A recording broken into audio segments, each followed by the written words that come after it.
假如你而家手上有一杯清水，你用一支筷子快速攪動清水，即使攪動得好快，都唔會攪出水泡。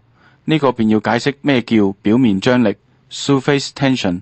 比方，你喺吹氣球，將本來扁平嘅氣球吹到脹卜卜，呢個動作係拉闊氣球，好似拉闊一條橡筋，將能量儲存喺橡筋。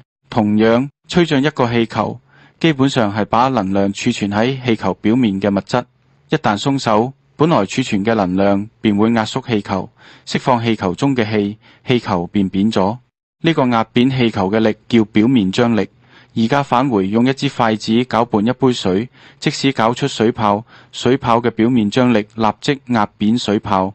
可係若然加一滴蛋白喺水，攪幾攪便有泡，因為蛋白質 protein 能降低水嘅表面張力，於是無力去壓扁泡泡。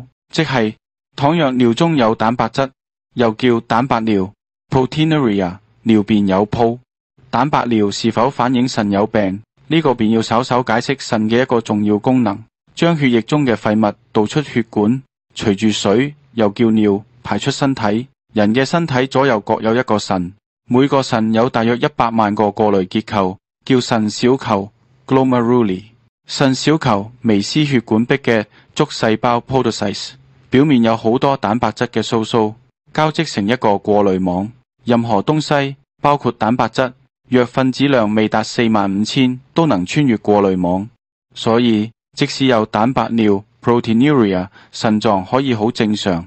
可係，如果尿中有白蛋白 albumin， 其分子量係67000，叫白蛋白尿 albuminuria， 便代表腎小球嘅過濾網破穿咗，呢個便反映腎受傷。所以，如果尿有泡，便去化驗所驗尿；如果報告話有蛋白尿，便要問係蛋白尿或白蛋白尿。